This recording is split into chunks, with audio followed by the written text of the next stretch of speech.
Hello everyone! Today is a new day, new life, new beginning, and new lesson. Once again, I'm Teacher Angie. Ang pag-aaralan natin ngayon ay measures of temperature. Una ay pag-aaralan muna natin ang mga definition of terms na related sa temperature. Thermometer. It is a device used to measure temperature. So, ang tawag natin sa device na pagsukat sa temperature ay thermometer. Usually, ito yung ginagamit natin sa pagsukat ng ating temperatura kung tayo ay may lagnat. So, mayroon tayong dalawang different temperature scale. Una ay yung Fahrenheit degree, na ang simbolo ay degree sign tapos big letter F. At ang pangalawa ay si Celsius degree, na ang simbolo ay degree sign tapos ay capital letter C. Ang Fahrenheit scale is a part of the English system of measurement. So, nasa English system of measurement siya, okay? Tapos, it was developed by Daniel Gabriel Fahrenheit on 1686 to 1736. So, si Daniel Gabriel Fahrenheit ang nag-imbento ng Fahrenheit scale. He set the freezing point of water at 32 degrees Fahrenheit. So, pag tinanong kayo kung ano ang freezing point ng water, depende kung anong scale ang ginamit. Kung degree Fahrenheit or degree Celsius. Kung ang tanong ay freezing point of water using degree Fahrenheit, ito ay 32 degrees Fahrenheit. The boiling point at 212 degrees Fahrenheit. So again, ang boiling point ng tubig ay 212 degree Fahrenheit kung ang gagamitin nating scale ay Fahrenheit. Pangalawa, ano ang Celsius scale? It is a part of the metric system of measurement. Okay? Tingnan ninyong pagkakaiba. Ang Celsius scale ay under siya ng metric system of measurement. While Fahrenheit scale is under siya ng English system of measurement.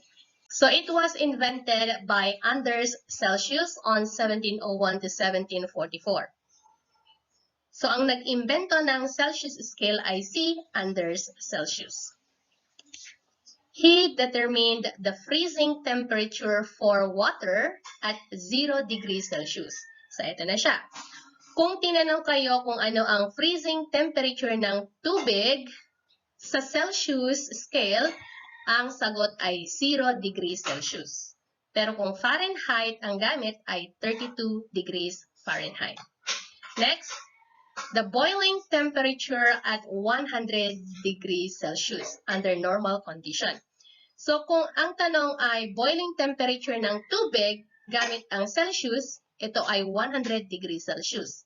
Pero kung ang gamit ay Fahrenheit, 212 Fahrenheit. Okay? Yan ang pagkakaiba ng Fahrenheit scale at Celsius scale. To convert from one scale to another, we can use the following formulas. Kung mag-convert tayo ng degree Celsius to Fahrenheit, ang formula natin ay Fahrenheit is equal to 9/5 times degree Celsius plus 32. At kung mag-convert naman tayo ng degree Fahrenheit to Celsius, gagamitin natin ang degree Celsius is equal to 5/9 times degree Fahrenheit minus 32. So kung mapapansin ninyo sa dalawa, dito sa pag-convert ng Celsius to Fahrenheit, meron tayong 9/5. Pero dito sa pag-convert ng Fahrenheit to Celsius, kabaliktaran ng isa. So dito 9/5, dito naman ay 5/9. At sa Celsius to Fahrenheit, meron tayong positive 32 or plus 32. At dito naman sa Fahrenheit to Celsius, meron tayong negative 32 or minus 32. Okay? Yan ang pagkakaiba ng formula ng dalawa. Mayroon tayo ditong halimbawa, i-convert daw natin ang 25 degrees Celsius to degree Fahrenheit. So una, kukunin natin ang kanilang given. Degree Celsius ay 25 degrees. Then, ang ating solution, una, kopyahin natin ang ating formula. Degree Fahrenheit is equal to 9/5 times degree Celsius plus 32. And then, substitute natin ang given. Kaya meron na tayong degree Fahrenheit is equal to, kopyahin lang, 9/5 times. Substitute or palitan na si degree Celsius ayon sa given, which is 25 degrees plus 32. Susunod ay i-apply natin ang PEMDAS. Ibig sabihin, i-perform muna natin ang nasa loob ng parenthesis. Si denominator at saka si whole number ay divisible by 5. Kaya pwede na tayong mag-cancel. So, i-cancel si 5. 5 divided by 5, we have 1. And 25 divided by 5 ay 5. Next ay order of operation, syempre. 9 divided by 1 is equal to 9. Kaya meron na tayong 9 dito times 5 plus 32. Again, unahin natin ang nasa loob ng parenthesis. So, 9 times 5 is equal to 45 plus 32. Then, 45 plus 32 ay 77. Therefore, ang 25 degrees Celsius ay equal sila ng 77 degree Fahrenheit. Example number 2, convert 45 degree Fahrenheit to degree Celsius. So again, una ay kukunin natin ang given. Ang degree Fahrenheit ay 45 degrees. And then solution, una ay kopyahin natin ang ating formula. Degree Celsius is equal to 5/9 times degree Fahrenheit minus 32. Then after that, substitute natin ang given. Ang substitute ay papalitan natin ang Fahrenheit ayon sa number sa given. So 5/9 times ang degree Fahrenheit ay 45, so papalitan na natin siya, minus 32. Next, i-perform natin ang operation inside the parentheses. Kaya meron na tayong 5/9 times 45 minus 32 is 13. Again, ang pag-multiply ng fraction to whole number, i-multiply natin si numerator at si whole number divided by the denominator. Kaya meron na tayong 5 times 13 divided by the denominator 9. Una, i-perform natin ang 5 times 13. So, we have 65 divided by 9. And then, 65 divided by 9, meron tayong 7.2. Kaya, 45 degree Fahrenheit is equal to 7.2 degrees Celsius. Okay. Meron tayo ditong practice. Convert the following Celsius to Fahrenheit and vice versa. Number 1, convert 43 degrees Celsius to degree Fahrenheit. Na, kunin natin ang given. So, degree Celsius is equal to 43. And then, our formula for converting Celsius to Fahrenheit, we have degree Fahrenheit is equal to 9/5 times degree Celsius plus 32. And our solution, first copy the formula and then substitute the given. Substitute means papalitan natin si degree Celsius. So, we have now 9/5 times. Ang given ay 43 daw si degree Celsius, kaya meron tayong 43 plus 32. Then, perform yung operation sa loob ng parenthesis. Ang pag-multiply ng fraction to whole number, multiply the numerator by the whole number, divided by the denominator. So, meron na tayong 9 times 43 divided by 5. I-perform muna natin yung mga nasa loob ng parenthesis. Una ay 9 times 43, which is 387 divided by 5, plus 32.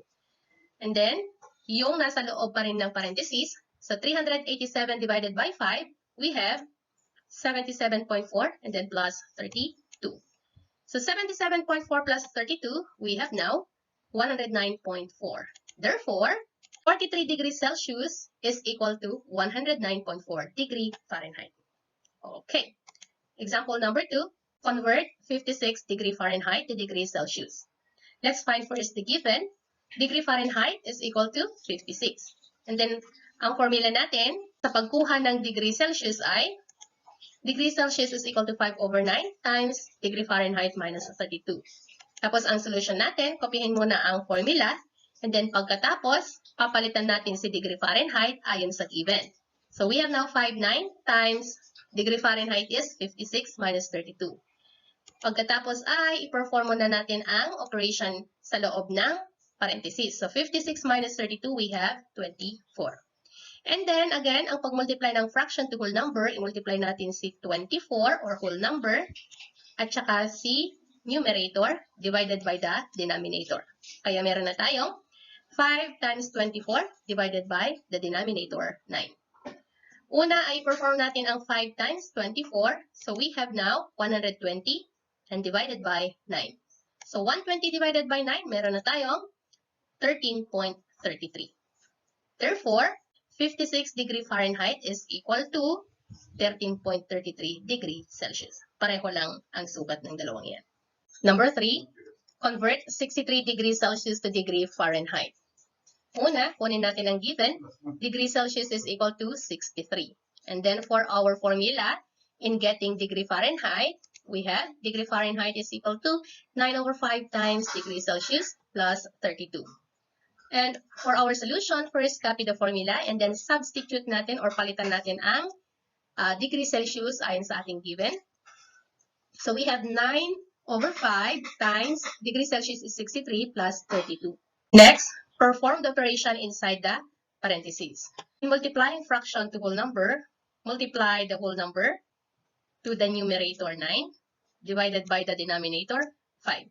So we have now 9 times 63 divided by 5 plus 32. Tapos, multiply natin si 9 times 63. So we have 567 divided by 5 plus 32. Then perform the operation sa loob ng parentheses. So we have now 567 divided by 5. Mayroon tayong 113.4 plus 32. So 113.4 plus 32, we have 145.4. Therefore, 43 degrees Celsius ay pareho sila sa 145.4 degree Fahrenheit. Number 4 example, 72.3 degree Fahrenheit to degree Celsius. Given, degree Fahrenheit is equal to 72.3 degrees. And then formula, in finding the degree Celsius, we have degree Celsius is equal to 5/9 times degree Fahrenheit minus 32. And then, solution, kopyahin muna natin si formula. And then, substitute or papalitan natin si degree Fahrenheit ayon sa ating given. So, meron na tayong degree Celsius is equal to 5/9 times 72.3 is minus 32. Then, perform the operation inside the parentheses. So, 32.3 minus 32, we have 40.3. And then, multiply now fraction by whole number. So, multiply whole number times the numerator 5 divided by the denominator 9. So, we have 5 times 40.3 divided by 9. And then, perform the first two. 5 times 40.3, we have 20 or 201.5 and then divided by 9. So 201.5 divided by 9, we have 22.39. Therefore, 72.3 degree Fahrenheit ay pareho lang siya sa 22.39 degree Celsius. That's all for today. I hope you learned something from this video. Thanks for watching. Please do watch, like, share, and subscribe. Keep safe. God bless us all. Thank you. Bye.